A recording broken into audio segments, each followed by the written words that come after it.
Hi verse, போன வீடியோவில் சத்யஜித்தும் நந்தினியும் பேசிகிட்டு இருக்கிற நேரத்தில் சந்திரன் வாழை எடுத்துகிட்டு வர்றதோடு பார்த்துருந்தோம். இதுக்கப்புறமேட்டு என்ன நடக்குதுன்னு இந்த வீடியோவில் பார்ப்போம். நந்தினி பேசிகிட்டு இருக்கிறத பார்த்த சந்திரன், யார் இவன் இந்த நேரத்தில், நந்தினி எதுக்கு இவன் ரகசியமாக சந்திக்கிறான் அப்படின்னு மனசுக்குள்ளே நினச்சிட்டு இருக்காரு. அந்த நேரத்தில் நந்தினி, உங்களோட உணர்வு எனக்கு புரியுது, ஆனால் இந்த நேரத்தில் உங்களை சாயா சந்திக்க முடியாது அப்படின்னு சொல்லிட்டு இருக்காங்க.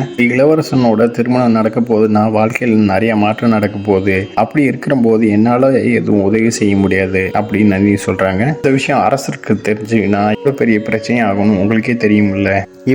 இவ்வளவு நேரம் பேசுறத பார்த்தா இது உளவாளி மாதிரி தெரியல, ஏதோ காதலன் மாதிரி தெரியுது. இவன் காதலனா, இதை பத்தி நந்தினி ஏன் என்கிட்ட சொல்லவே இல்லை அப்படின்னு சந்திரன் பதட்டமாகறாரு, கோவப்படுறாரு. அந்த நேரம் பார்த்து நந்தினி சத்யஜித்திட்ட கடிதத்தை கொடுக்குறாங்க.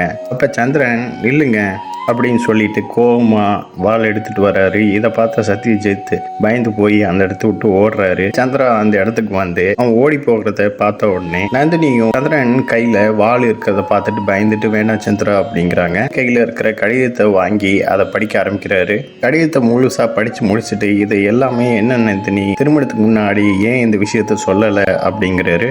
பெரிய துரோகமா அப்படின்னு சந்திரன் கேட்ட உடனே நந்தினி சாயா சொன்ன விஷயத்த நினைச்சு பாக்குறாங்க. சந்திரனுக்கு கோவப்பட வேணா தெரியும், அதெல்லா தெரியாது அப்படின்னு சாயா பேசின விஷயத்த நினைச்சு பார்த்துட்டு, இந்த விஷயத்த நான் எப்படி உங்களுக்கு புரிய வைக்க முடியும் அப்படின்னு நந்தினி சொல்ல வராங்க. அந்த நேரத்துலயும் சந்திரன் கோவப்பட்டு, எனக்கு என்ன புரிய வைக்க போற அப்படிங்கிறாரு.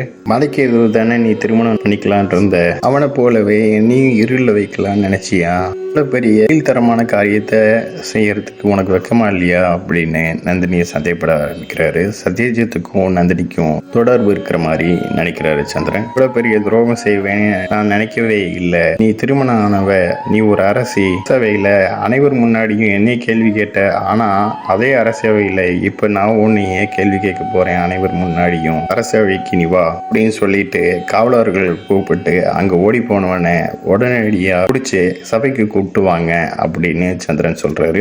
இதை பார்த்து அதிர்ச்சி ஆகுறாங்க நந்தினி. அதே நேரத்துல கவலையும் படுறாங்க. அரசவையை சேர்ந்தவங்க எல்லாருமே உடனடியா அரசவைக்கு வரணும், அந்த இடத்துல ஒரு முக்கியமான விஷயத்தை பத்தி பேசணும் அப்படின்னு சொல்லிட்டு நந்தினிய இழுத்துட்டு போறாரு அரசவைக்கு. இந்த காட்சியில அரசவை காட்டுறாங்க. அரசவையில சாயா, அதுக்கப்புறம் மூரா, இல்லைன்னா துர்தரா, சாணக்கியர் எல்லாருமே அந்த அரசவையில கூடியிருக்காங்க. சாணக்கியர் மட்டும், என்ன விஷயம், இந்த நேரத்துல எதுக்கு அரசவை கூட்டியிருக்க?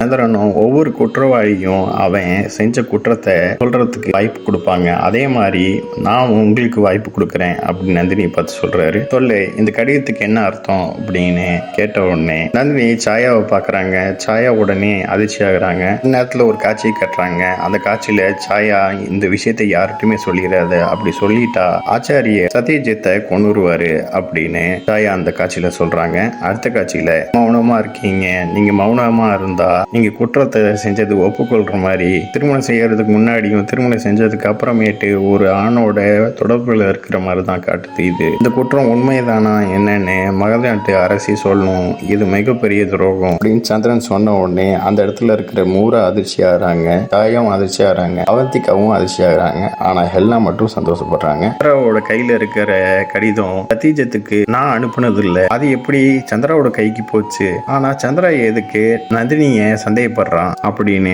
சாயா மனசுக்குள்ள நினைக்கிறாங்க. நான் உங்களோட உரிமையை பறிச்சுக்கிட்டேன் அப்படின்னு சொன்னீங்களே, இப்ப உங்களோட உரிமையை நீங்க இப்படிதான் பயன்படுத்துவீங்களா? திருமணம் ஆன ஒரு பெண்ணு வேற ஒரு ஆணோட தொடர்புல இருக்கிறது தப்பாச்சே, எவ்வளவு பெரிய குற்றம், நீங்க எனக்கு பதில் சொல்லுங்க அப்படின்னு சொன்ன டைலாக்கே சொல்றாரு. உங்களோட தரப்புல இருந்து உங்களோட குற்றத்தை ஏத்துக்கிறீங்களா, இல்ல இந்த குற்றத்துக்கான விளக்கத்தை நீங்க கூறுறீங்களா அப்படின்னு சந்திரன் சொல்றாரு. அந்த நேரத்துல எல்லாருமே அதிர்ச்சி ஆகுறாங்க. வந்திகா, நீங்க தப்பா எடுத்துக்கிறீங்க, என்னோட பொண்ணு அந்த மாதிரிலாம் தவறு செய்ய மாட்டா, இந்த மாதிரி காரியத்தெல்லாம் அவ செய்ய மாட்டா அப்படிங்கிறாங்க. இதுக்கு அவ மௌனமா இருக்கிறா, வாயை திறந்து சொல்லுங்க அப்படின்னு சந்திரா கோவப்பட்டு கத்துறாரு. வந்திகாவும், நந்தினி வாயை திறந்து ஏதோ சொல்லு, தேவையில்லாத வீண்பழி விழுகுது, தயவு செய்து பதில் பேசு. பார்த்த சந்திரனும், அவரோட மௌனமே அவ செஞ்ச குற்றத்தை ஒத்துக்கிட்டது மாதிரிதான், அதனால அவளுக்கான தண்டனை கொடுக்கத்தான் போறேன் அப்படின்னு சொல்லிட்டு இவளுக்கு என்ன தண்டனை கொடுக்கலான்னு சாணக்கியர்கிட்ட கேட்கிறாரு. இல்ல, இந்த விஷயத்துல நீதான் முடிவு எடுக்கணும், நான் உனக்கு சாஸ்திரங்கள் தான் சொல்லி கொடுத்தேன், இந்த விஷயத்துல நீ தான் எடுக்கணும் முடிவை,